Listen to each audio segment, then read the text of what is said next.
మన ప్రభువైన యేసుక్రీస్తు నామములో మీ అందరికీ శుభములు తెలియజేస్తూ ఉన్నాను.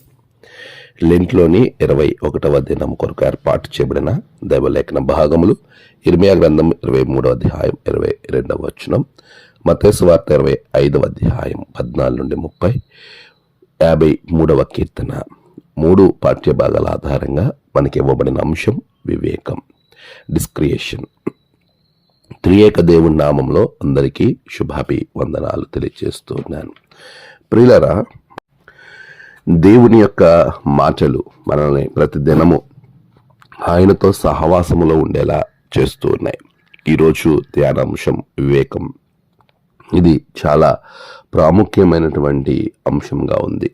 వివేకము కలిగి ఉండాలని యేసు ప్రభుల వారే మనతో మాట్లాడుతున్నారు.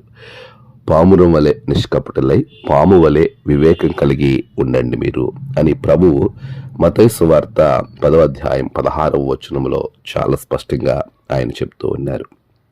కాబట్టి వివేకము అనేటువంటి లక్షణం మనమందరం కలిగి ఉండాలి. అదే గనక లేకపోతే మన జీవితంలో చాలా నష్టపోయే ప్రమాదము ఏర్పడుతుంది అనే సంగతిని మొదటిగా మనము గుర్తించాలి. వివేకము అనగా ఏంటి, వివేకముని ఏ విధంగా మనం చూడొచ్చు అని మనం ఆలోచన చేస్తే, the freedom or authority to make independent decisions. మనము స్వతంత్రంగా మనం కొంత డిసిషన్స్ తీసుకోవడానికి మనకి ఇవ్వబడినటువంటి ఒక అద్భుతమైన లక్షణము, ఆశీర్వాదము వివేకం. కేంబ్రిడ్జ్ యూనివర్సిటీ వారు ఈ విధంగా ఇస్తూ ఉన్నారు. The ability to behave without causing embarrassment or attracting too much attention. అంటే దాన్ని ఏమంటున్నాడంటే కేర్ఫుల్ బిహేవియర్. మనము చాలా జాగ్రత్తగా మనం ముందుకు వెళ్ళే వారంగా ఉండాలి. లేక వివేకానికి పర్యాయ పదాలు మనం చూస్తే విచక్షణ, తెలివి, జ్ఞానం, ప్రజ్ఞ, బుద్ధి, మేధ, ఇలా మనము వివేకాన్ని బేరీజు వేయచ్చు. ప్రియులరా, వివేకము అనేది ఎంత ప్రాముఖ్యమైనది అనేది ప్రభు గుర్తించారు. కాబట్టి ఆయన చెప్తున్నాడు, మీరు పాము వలె వివేకం కలిగి ఉండండి. నిజమే, వివేకము కలిగి మనం జీవించినప్పుడు, వివేకముతో మనం ముందుకు వెళ్తున్నప్పుడు మన జీవితం ఎంతో ఆశీర్వాదకరంగా ఉంటుంది. వివేకం కలిగి ఉండేటువంటి వారి యొక్క లక్షణాలను గనక మనం గమనించినట్లయితే, వారు ఎలాంటి లక్షణాలు కలిగి ఉంటారంటే, ప్రవర్తనను కనిపెడుతూ దుష్టక్రియలను విడిచిపెట్టేవారుగా ఉంటారు. ఇర్మియా గ్రంథము 23వ అధ్యాయము 22వ వచనాన్ని మనం చూస్తూ ఉన్నప్పుడు, వారు నా సభలో చేరిన వారైన ఎడల వారు నా మాటలు నా ప్రజలకు తెలియజేతూ దుష్క్రియలు చేయక వారు దుర్మార్గమును విడిచిపెట్టినట్లు వారిని త్రిప్పియుందరు. వారు దుష్క్రియలు చేయకుండా త్రిప్పేవారిగా ఉంటున్నారు అనే విషయాన్ని మనము జ్ఞాపకం చేస్తూ ఉన్నాడు భక్తుడు. నిజమే ప్రియులారా, ఎవరైతే వివేకం కలిగి ఉంటారో వారి జీవితంలో ఈ ప్రవర్తనను కనిపెట్టేవారిగా, దుష్క్రియలను మానేసేవారిగా వారు ఉంటారు. యోబు గ్రంథము 28వ అధ్యాయం 28వ వచనం, యెహోవా యందలి భయభక్తులే జ్ఞానమనియు దుష్టత్వమును విడుచుటయే వివేకమనియు ఆయన నరులకు సెలవిచ్చును. నిజమే, మన జీవితంలో అలాంటి ఆశీర్వాదకరమైన లక్షణాన్ని మనం కలిగి ఉన్నామా? కీర్తన 53:3 మనం చదివితే, వారందరూ దారి తొలగి బొత్తిగా చెడి ఉన్నారు. ఎందుకు వారు దారి తొలగి ఉన్నారు, దుష్క్రియలలో వారు ఎందుకుంటున్నారు అని మనం ఆలోచన చేస్తే, వారు తమ ప్రవర్తనను కనిపెట్టని భక్తిహీనులుగా ఉన్నారు. దేవుడు లేడు అనేటువంటి ఆలోచనలో వారు ఉన్నారు. ఈ రోజున మనమందరము జ్ఞాపకం చేసుకోవాల్సినటువంటి గొప్ప విషయం, మన ప్రవర్తనను మనము కాపాడుకోవాలి. సామెతలు 14:8 మనం చూస్తూ ఉన్నప్పుడు అక్కడ చాలా స్పష్టంగా, తన ప్రవర్తనను కనిపెట్టి ఇండుట వివేకుల జ్ఞానమునకు లక్షణము. అలాగనే 14:15 కూడా అంటున్నాడు, జ్ఞానము లేనివాడు ప్రతి మాట నమ్మును, వివేకి అయిన వాడు తన నడతలను బాగుగా కనిపెట్టును. తన నడతలను బాగుగా కనిపెట్టేవాడు ఉంటాడు. 15:21, బుద్ధి లేని వానికి మూఢత సంతోషకరము, వివేకం గలవాడు చక్కగా ప్రవర్తించును. అంటే మన ప్రవర్తనను కనిపెడుతూ, మనల్ని మనము జాగ్రత్త పడుతూ, మనలో ఉన్నటువంటి దుష్ట క్రియలను విడిచిపెట్టేవారే వివేకం కలిగిన వారు.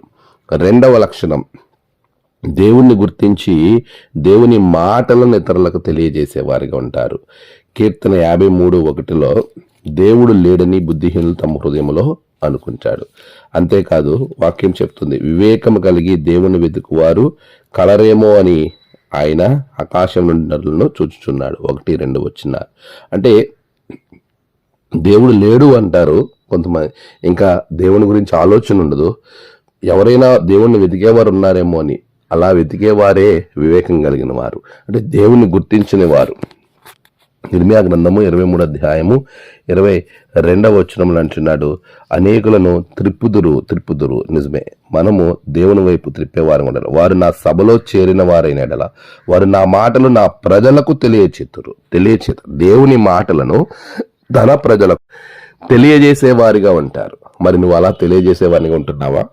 దేవుని మాటలను మనం ఎప్పుడైతే తెలియజేస్తామో అలా తెలియజేసేటువంటి వారి జీవితాలు ఎప్పుడూ ఆశీర్వాదకరంగా ఉంటాయి. మరి నువ్వు దేవుని మాటలను నీ కుటుంబానికి, నీ స్నేహితులకు, నీ ఉద్యోగస్తులకు, నీ చుట్టూ ఉన్న వారికి నువ్వు తెలియజేయాలంటే మొదట దేవుణ్ణి గుర్తించాలి, ఆయన వెతికి నువ్వు ఆయన తెలుసుకుని నువ్వు తెలియచేయాలి.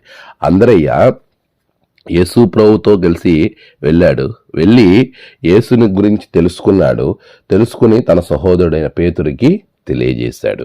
అది మనము చాలా స్పష్టమైనటువంటి ఆశీర్వాదకరమైన గొప్ప లక్షణము, వివేకము అని అనిపించుకుంటుంది. మూడవది మనం జ్ఞాపకం చేస్తున్నాడు, దేవుడిచ్చిన అవకాశాలను జాగ్రత్తగా వినియోగిస్తారు. దేవుడు మనకు ఒక అవకాశం ఇస్తాడు, ఆ అవకాశాన్ని మిస్యూజ్ చేయరు. మత్తయి సువార్త 25వ అధ్యాయము 14-30 వచనాల వరకు 5 తలాంతులు కలిగిన వాడు, అదేవిధంగా 2 తలాంతులు కలిగిన వాడు, వీరిద్దరు కూడా దేవుడిచ్చిన అవకాశాన్ని చాలా చక్కగా సద్వినియోగం చేసుకున్నారు. మత్తయి సువార్త 25వ అధ్యాయం 20 వచనం, అప్పుడు 5 తలాంతులు తీసుకుని వాడు మరి 5 తలాంతులు తెచ్చి, 22వ వచనంలో 2 తలాంతులు కలిగిన వాడు మరి 2 తెచ్చి, ఈ ఆశీర్వాదకరమైనటువంటి పరిస్థితి వారు వినియోగించుకున్నారు. ఎప్పుడైతే దేవుడు ఒక అవకాశం ఇస్తాడో ఆ అవకాశాన్ని వినియోగించుకున్న వారే వివేకం కలిగిన వారు. ఆ విధంగా దావీదును మనం చూస్తాం. దేవుడు దావీదును క్షమించాడు, ఒక అవకాశం ఇచ్చాడు. మరలా పాపం చేయకుండా దేవునిలో ఆయన జీవితాన్ని ఆయన కట్టుకున్నాడు. 4వది, ఎప్పుడైతే వివేకం కలిగి ఉంటారో వారు నమ్మకంగా పనిచేస్తారు. చూడండి, దేవుడు ఇచ్చినటువంటి బాధ్యతను, అవకాశాన్ని అందిపుచ్చుకుని వెళ్ళినందుకు యజమానుడు చెప్తున్నాడు 21వ వచనంలో, బలా నమ్మకమైన మంచి దాసుడా, నీవు ఈ కొంచెంలో నమ్మకంగా ఉంటేవి గనక నేను అనేకమైన వాటిలో నిన్ను నియమించదను. దేవుడు ఇచ్చిన పనిని ఎవరైతే నమ్మకంగా చేస్తారో వారే వివేకం కలిగిన వారిగా మనకి ప్రభు వాక్యము చాలా స్పష్టంగా మాట్లాడుతుంది. చూడండి ప్రియులారా, లూకా సువార్త 16:10లో కూడా ప్రభు చెప్తూ ఉన్నమాట, మిక్కిలి కొంచెంలో నమ్మకంగా ఉండువాడు ఎక్కువలోనూ నమ్మకంగా ఉంటాడు. అంటే దేవుడు నమ్మకస్తులను చూస్తూ ఉన్నాడు. ఈ నమ్మకమైన లక్షణం ఎవరిలో ఉంటుందంటే వివేకం కలిగిన వారు మాత్రమే అలాంటి లక్షణాన్ని కలిగి ముందుకు వెళతారు. ప్రియులారా, సామెతల గ్రంథం 13వ అధ్యాయము 16వ వచనాన్ని మనం చదువుతూ ఉన్నప్పుడు, వివేకులందరూ తెలివి కలిగి పని జరుపుకొందురు, అంటే పనిని పూర్తి చేస్తారు, వారు నమ్మకంగా ఉంటారు. అలాంటి నమ్మకమైన లక్షణం మనలో ఉందా? 5వది, భయపడి ముందుకు వెళ్తాడు. అంటే దేవునికి భయపడి, యజమానుడికి భయపడి ఆ పనిలో ముందుకు వెళ్ళేవాడిగా ఉంటాడు తప్ప సోమరిగా నిలిచిపోయేవాడిగా వివేకం కలిగిన వాడు ఉండడు. ఇక్కడ మత్తయి సువార్త 25వ అధ్యాయంలో 1 తలాంతు కలిగిన వాడు భయపడి యజమానుడు చెప్పిన పనిని చేయకుండా నిలిచిపోయిన వాడిగా మనం చూస్తూ ఉన్నాము. కానీ ఈ 1 తలాంతు కలిగిన వాడు చెప్తున్న మాటలు మీరు చూసినట్లయితే మత్తయి సువార్త 25:24, 1 తలాంతు తీసుకున్నవాడు వచ్చి, అయ్యా, నీవు విత్తని చోట కొయ్యువాడును, చల్లని చోట పంట కూర్చుకున్నవాడునైన కఠినడు అని నేను ఎరుగుదును గనుక నేను భయపడి వెళ్ళి నీ తలాంతును భూమిలో దాచిపెట్టితిని. చూసారా ప్రియులారా, భయపడి, ఎవరైనా భయం ఉన్నప్పుడు జాగ్రత్తగా దాన్ని చెప్పిన పని చెప్పినట్టు చేస్తారు, సొంత పనులు చేయరు. ఇక్కడ భయపడి ఆ చెప్పిన పని ఏదైతే చేయమన్నాడో అది చేయకుండా ఈయనకు నచ్చిన పని ఏం చేశాడు, తత్ఫలితంగా అవివేకి అనిపించుకున్నాడు. వివేకం కలిగిన వాడు చెప్పిన పని చెప్పినట్టు చేస్తాడు, ఎంతో కొంత కనీసం అటెంప్ట్ అయినా చేస్తాడు. కనీసం ఆ ప్రయత్నాన్ని యజమానుడు చూసి మెచ్చుకునే అక్కడ అవకాశం ఉంటుంది. ఇక్కడ 1 తలాంతు కలిగిన వాడు అవివేకిగా భయపడ్డాడు, కానీ యజమానుడు ఇచ్చిన పనిని చేయలేదు. అందుకనే చెడ్డదాసుడా అనే మాటను అంటున్నాడు. ఏమంటున్నాడు మీరు గమనించినట్లయితే, సోమరివైన చెడ్డదాసుడా, 26వ వచనంలో సోమరి చెడ్డదాసుడుగా మారిపోయాడు. ఎందుకు? వివేకం కలిగి జీవించలేకపోయాడు, అవివేకంగా ఉన్నాడు. వివేకాన్ని కలిగి ఉన్నవాడికి దేవుడు పొగడతనిస్తాడు. సామెతలు 12:16 మూఢుడు కోపపడినది నిమిషంలోనే బయలుపడును, వివేకి నిందను వెల్లడిపరచక యూరకుండును.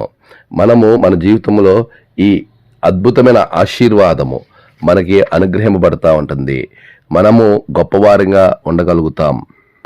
వివేకము కలిగి జీవించేటువంటి వారికి ప్రభు ఇచ్చేటువంటి ఆశీర్వాదాలు. అక్కడ తలాంతులు కలిగిన వాడు బాగా 5 తలాంతులు ఇంకొక 5 చేసిన వాడిని ప్రభు బల నమ్మకమైన మంచి దాసుడా అనే పొగడతతో ప్రభు ఆశీర్వదించాడు.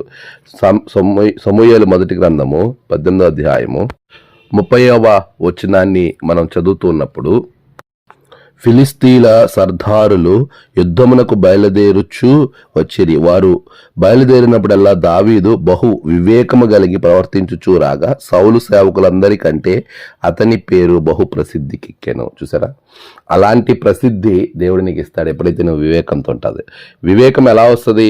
దేవుని ఉపదేశం వల్లనే వివేకం వస్తుంది. కీర్తన 119 104వ చరణాన్ని మనం చదవగలిగినప్పుడు అక్కడ అంటున్నాడు, 119వ కీర్తనలో 104వ వచనాన్ని, దేవుని ఉపదేశం వలన మనకి వివేకము నీ ఉపదేశం వల్ల నాకు వివేకం కలిగెను.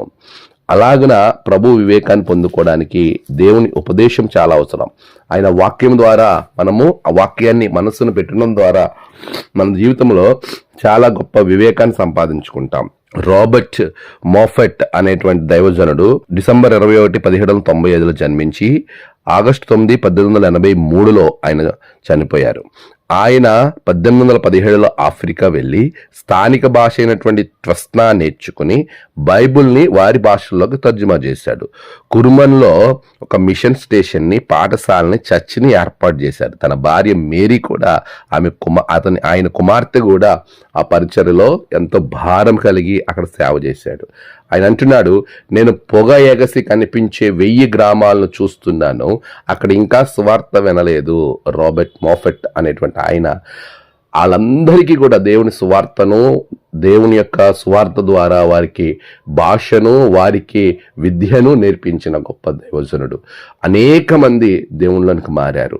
వారు ప్రభువుని వెతకడం ప్రారంభించారు, ప్రభువుని తెలుసుకోవడం ప్రారంభించారు, రక్షణలోనికి రావడం ప్రారంభించారు. అలాంటి ఉన్నతమైన ఆశీర్వాదం వారు పొందుకోవడానికి కారణం దేవుని వాక్యము, అక్కడ ఉపదేశము అందించడం వల్లనే. ఎవరైతే ఆ ఉపదేశాన్ని విని గద్దింపుకు లోబడి తిరిగారో అలాంటి వారు ఆశీర్వదింపబడ్డాడు. సామెతలు 15:32 మీరు గమనించినట్లయితే ప్రభు చెప్తున్న మాటను మనం యెహోవా యందు శిక్ష నొందనొల్లని వాడు తన ప్రాణమును తృణీకరించును, గద్దింపును వినువాడు వివేకియగును. ఎవరైతే గద్దింపు వింటారో అలాంటి వారు వివేకము కలిగిన వారిగా మార్చబడతారు. ఈరోజున వివేకము లేని వారిని ప్రభు సుందరమైనటువంటి పందికి బంగారం వంటిది, బంగారు కమ్మి వంటిది అనే మాటను జ్ఞాపకం చేస్తున్నాడు. సామెతలు 11:22 మనం చదివితే 11:22లో అక్కడ వివేకము లేని సుందర స్త్రీ పంది ముక్కునున్న బంగారు కమ్మి వంటిది. అది స్త్రీ అనే కాదు, పురుషుడనే కాదు, ఎవరైనా కానీ వివేకం లేని వారికి ఉన్నప్పుడు వారి జీవితంలో ఇలాంటి భయంకరమైన పోలికను వారికి ఇవ్వడం జరిగింది. వివేకము లేనటువంటి హవ్వను మీరు గమనించండి. ఆదికాండం 2:9లో ప్రభు మంచి చెడ్డలు తెలివినిచ్చేటువంటి ఆ వృక్ష ఫలములు, జీవవృక్ష ఫలాన్ని తినద్దంటే మంచి చెడ్డలు తెలివినిచ్చే జీవవృక్ష ఫలాన్ని, వివేకాన్ని ఇచ్చేటువంటి జీవవృక్ష ఫలంగా ఆమె గమనించింది. ఆదికాండం 3:9లో అలా అనుకుని అవి తిన్నది తన జీవితంలో దేవుని ఆశీర్వాదం కోల్పోయింది. వివేకం కలిగిన దావీదుని మీరు గమనిస్తే ఇంతకుముందే మనం చదువుకున్నాం. సమూయేలు మొదటి గ్రంథం 18:30. ఆయన వివేకం కలిగి ప్రవర్తించడం వల్ల తన పాప ప్రాయశ్చిత్తము, తన యుద్ధ సమయము అన్నిటిలో కూడా ఆశీర్వదింపబడ్డాడు. దేవునికి ఇష్టానుసారుడిగా మారాడు. మొదట వివేకం కోసం ప్రార్థన చేసినటువంటి సమూయేలు సొలొమోను వివేకం కొరకు ప్రార్థన చేశాడు. రాజుల మొదటి గ్రంథము 3:9 వివేకం కొరకు ప్రార్థన చేశాడు. దేవుడు వివేకాన్ని ఇచ్చాడు.